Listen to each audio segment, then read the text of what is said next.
എന്താ ചേട്ടാ, ഞാൻ ഒന്ന് പോയിക്കോട്ടെ, എല്ലാവരും വരുന്നുണ്ട്. എന്നെ ഇന്നലെ ആണെങ്കിലും നിമിഷയും വിദ്യയും ധന്യയും ഒക്കെ വിളിച്ചിട്ടുണ്ടായിരുന്നു. എന്നോട് എന്തായാലും ചെല്ലണം എന്ന് പറഞ്ഞു. അവര് മൂന്നുപേരുമായിരുന്നു എന്റെ ബെസ്റ്റ് ഫ്രണ്ട്സ്. പ്ലീസ് ചേട്ടാ, ഇങ്ങനെ ഒരു ഗെറ്റ് ടുഗദർ പ്ലാൻ ചെയ്തുകൊണ്ട് ഒന്ന് കാണാലോ എന്ന് പറയായിരുന്നു. നിന്നോട് ഞാൻ പോകണ്ടെന്നല്ലേ പറഞ്ഞത്? ഏഹ് ഈ പൂർവ്വ വിദ്യാർത്ഥി സംഗമത്തിനൊക്കെ പെണ്ണുങ്ങൾ മാത്രമല്ലല്ലോ, ആണുങ്ങളും വരികയല്ലേ കൂടെ പഠിച്ചത്? എല്ലാരും ഉണ്ടാവും. ഞങ്ങളൊരു ക്ലാസ്സിൽ 45 പേരുണ്ടായിരുന്നു, ബോയ്സും ഗേൾസും ആയിട്ട്. എല്ലാരും തന്നെ വരുന്നുണ്ടെന്നാ കേട്ടത്. ഡിഗ്രി കഴിഞ്ഞിട്ട് ഇപ്പൊ 15 വർഷമായി. ഞാൻ ഇന്ന് വരെ എന്റെ ഫ്രണ്ട്സിനെ ഒന്നും കണ്ടിട്ടില്ല. കാരണം ഇത്രയും ദൂരെയല്ലേ എന്നെ കല്യാണം കഴിപ്പിച്ച് വിട്ടത്. അതുകൊണ്ട് വഴി സൈഡിൽ നിന്ന് പോലും ഇന്ന് വരെ എനിക്ക് ആരെയും കാണാൻ പറ്റിയിട്ടില്ല. അതുകൊണ്ടാ ചേട്ടാ പറയുന്നത്, ഞാൻ ഒന്ന് പോയിക്കോട്ടെ. ഓ, അതുകൊണ്ട് നീ അടങ്ങി ഒതുങ്ങി വേറെ കുഴപ്പമൊന്നുമില്ലാതെ കുടുംബത്ത് തന്നെയുണ്ട്. ഇല്ലെങ്കിൽ അവരെ ഇവരെ വേണ്ടിട്ട് പോയില്ലേ ഇറങ്ങി? ഈ ചേട്ടനെന്താ പറയുന്നത്? പിന്നല്ലാതെ ഈ വെറ്റുകതറിനും പറഞ്ഞ് പോയിട്ട് കൂടെ പഠിച്ച പഴയ ആളുകളെയൊക്കെ കാണുമ്പോഴത്തേക്ക് അവരെ നമ്മളങ്ങ് മേടിക്കും. പിന്നെ ഗുഡ് മോർണിംഗ് അയക്കും ആദ്യം. പിന്നെ തുടങ്ങും ചാറ്റിങ്. പിന്നെ ഫോൺ വിളിയായി, വീഡിയോ കോൾ ആയി, അത് കഴിഞ്ഞ് പെട്ടി നോക്കി അവരുടെ കൂടെ പോക്കും. ഞാൻ നിന്നെ കാണാൻ വരുമ്പോഴും കല്യാണം കഴിക്കുമ്പോഴും നീ ഒരു അർത്ഥത്തും ഇല്ല, ഒരു പെണ്ണാകെ ഉണ്ടായിരുന്നുള്ളൂ. പിന്നെ എന്റെ അമ്മയുടെ നിർബന്ധം കാരണം ഞാൻ നിന്നെ കല്യാണം കഴിച്ചത്. പിന്നെ എന്നോടെ കൂടി കുറച്ച് ഓരോ ഭാഷയും വന്നു.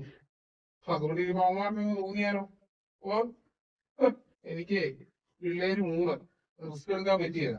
നിങ്ങൾക്ക് പിന്നെ എന്നെ പണ്ടേ സംശയരോഗമാണല്ലോ. ആരെങ്കിലും എന്തെങ്കിലും പരിപാടിക്ക് വിളിച്ചാലോ ഒരു കല്യാണ വീട്ടിൽ പോയാലോ എന്റെ പുറകെ തന്നെ ഇങ്ങനെ നടക്കും, ഞാൻ ആരോടാ വർത്താനം പറയുന്നത് നോക്കിയിട്ട്. അങ്ങനത്തെ മനുഷ്യനല്ലേ നിങ്ങൾ, സംശയരോഗി. എനിക്ക് സംശയമൊന്നുമില്ല. പിന്നെ ഒരു മുൻകരുതൽ അത്രേ ഉള്ളൂ. ഞാൻ പോകുന്നില്ല. പോരെ, നിങ്ങളുടെ പ്രശ്നം തീർന്നോ? ആ, അത് മതി. ഒരു കാര്യം ചെയ്യും, പോയിട്ട് നല്ല കടുപ്പത്തിലൊരു ചായ എടുത്തോണ്ടോ. ഇട്ട് തരാം അടുപ്പത്ത് ചായ. തിരുവനന്തപുരത്ത് പോകുന്നു. ഓ, 3-4 പേരുണ്ടല്ലോ. എന്താ ഒരു വണ്ടി അവിടെ വെച്ചിട്ട് നടന്നു പോകുന്ന പോലും. എന്താടി അങ്ങോട്ട് നോക്കിയിരിക്കുന്നേ? ആ, നമ്മുടെ പ്രമീളേച്ചിയുടെ വീട്ടിലേക്കേ ആ, 3-4 പേര് പോകുന്നുണ്ട്. ആരാ നോക്കിയതാ. ഇങ്ങോട്ട് പറഞ്ഞു, ഞാൻ നോക്കട്ടെ ആരാന്ന്. ഉം.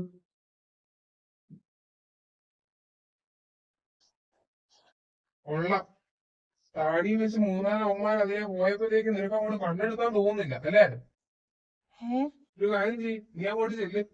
ആരാ എന്താ എവിടുന്നൊക്കെ അറിയാലോ. പൊടിയങ്ങോട്ട് പോണോ നിനക്ക്? അല്ലെങ്കിൽ ഇങ്ങോട്ട് വിളിക്കണമല്ലേ? എന്റെ പൊന്നു ചേട്ടാ, പരിചയമില്ലാത്തവരെ കണ്ടിട്ട് ഒന്ന് നോക്കിയതാ. തൊട്ടടുത്ത വീട്ടിലേക്കല്ലേ പോകുന്നത്, കണ്ടിട്ട് എന്തോ പിരിവുകാരെ പോലെയൊക്കെ തോന്നി, അതാ നോക്കിയത്. നിങ്ങളോട് സംസാരിക്കാനേ എന്നെ കൊണ്ട് പറ്റൂല. ഇറങ്ങിയേക്കുവാ 3-4 താടി വെച്ച് മനുഷ്യന്റെ മനസ്സമാധാനം കളയാൻ വേണ്ടി.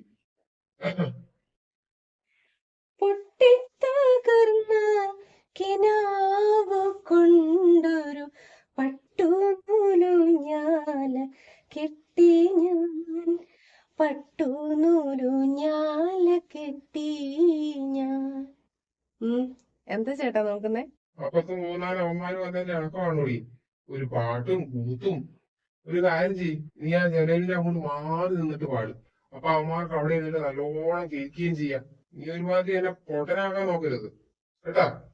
ഞാൻ പൊട്ടനാണെന്ന് നീ വിചാരിക്കരുത്. ഞാനേ ചോറാ തിന്നുന്നത്. അവിടെ ഒരു പാട്ടും കൂത്തും. ആ, പെരടാത്ത് നടക്കായിരുന്നു. ഓഹ്, ഇതുപോലൊരു വൃത്തികെട്ട മനുഷ്യൻ. പെരേടകത്ത് നിന്നിട്ടൊരു പാട്ട് പാടാൻ പോലും പറ്റൂല. ശരിക്കും ജീവിതം തകർന്നു, അത് പറഞ്ഞാ മതി. ഉഫ്. ചേട്ടാ, നാളെ പാരന്റ്സ് മീറ്റിംഗ് ഉണ്ട്.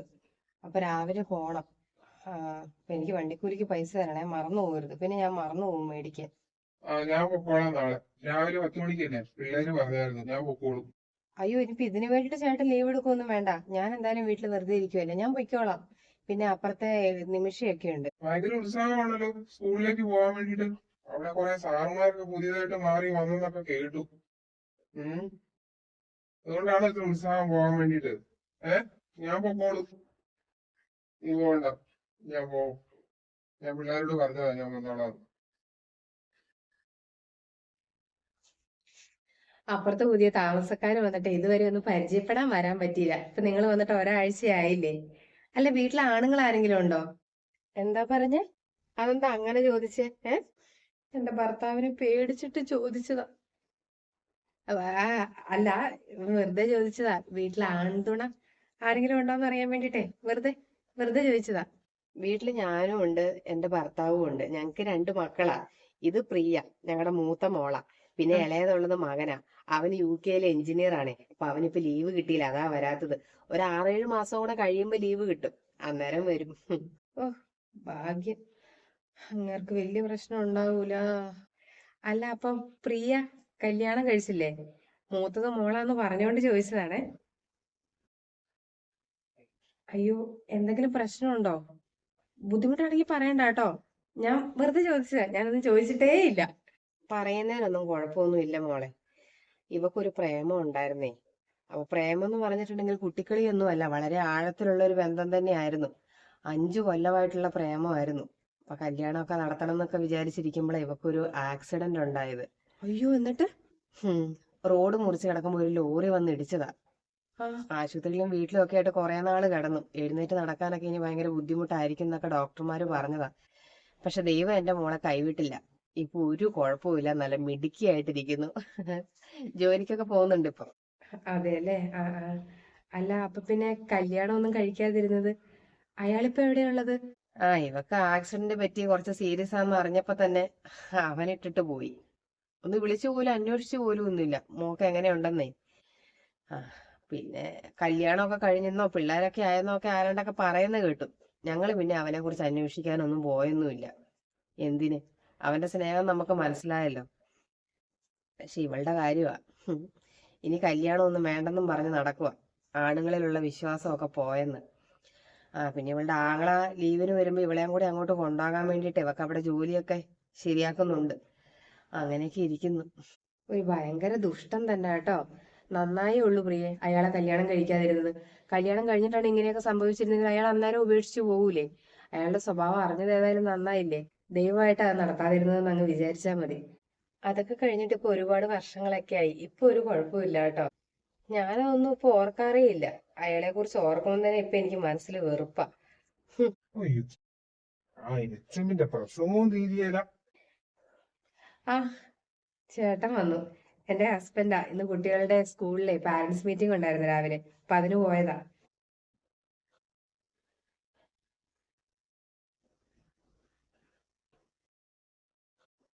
ഓ, എടാ ദുഷ്ടാ, ഇത് നിന്റെ വീടായിരുന്നല്ലേ? ഞങ്ങൾ അറിഞ്ഞില്ല. ഹോ, എന്റെ മോളുടെ കയ്യിന്നേ പണയം വെക്കാനാന്നും പറഞ്ഞ് 2.5 പവന്റെ പാസരം നീ മേടിച്ചെടുത്തത് മറന്നോ?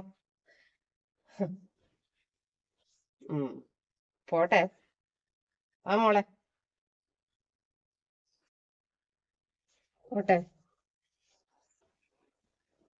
എടീ, അത് പിന്നെ നീ വിചാരിക്കുന്ന പോലെ ആ ഒരു പ്രായത്തില്. ഓ, അപ്പൊ ഇത്രയും കള്ളത്തരം ഉള്ളിൽ വെച്ചിട്ടല്ലേ നിങ്ങൾ ഇവിടെ ഇട്ട് എന്നെ കൊല്ലാക്കൊല ചെയ്തത്? കൊള്ളാം നിങ്ങൾ എന്തായാലും. ആ പെണ്ണിന്റെ കഥ പറഞ്ഞപ്പോഴേ അതിനകത്ത കാമുകം നിങ്ങളായിരിക്കുമെന്ന് ഒരിക്കലും ഞാൻ വിചാരിച്ചില്ല. കുറച്ച് നാണവും ഉളുപ്പും ഉണ്ടെങ്കിലേ ആ പെണ്ണിന്റെ കയ്യിൽ നിന്ന് അന്ന് മേടിച്ച 2.5 പവന്റെ പാദസരമില്ലേ, അത് എങ്ങനെയെങ്കിലും ഉണ്ടാക്കി കൊടുക്കാൻ നോക്ക്. ആ, ഈ വിലക്ക് തന്നെ ഉണ്ടാക്കണം. ഹും, എന്താ, പഴയ കാമുകിനെ കണ്ടപ്പം എന്തെങ്കിലും തോന്നുന്നുണ്ടോ? തോന്നിയിട്ടും കാര്യമൊന്നുമില്ല. അവളെ ആണുങ്ങളെന്ന വർഗത്തെ വെറുത്തു. നിങ്ങളെ കാണുന്നത് തന്നെ അവൾക്ക് അറപ്പായിരിക്കും. ഇനി പോവോ കാമുകിയുടെ പുറകെ? ഒരു കാര്യം ചെയ്യാം, ഇനി ഞാൻ നിങ്ങളുടെ പുറകെ നടക്കാം നിങ്ങളെ നോക്കാൻ വേണ്ടിട്ട്. അപ്പൊ ആ ബുദ്ധിമുട്ട് നിങ്ങൾക്ക് അങ്ങ് മനസ്സിലാവുമല്ലോ. അല്ല എടീ, നീ അവിടെ നിക്ക്. നീ വിചാരിക്കുന്ന പോലെയല്ല, ഞാൻ പറയാം.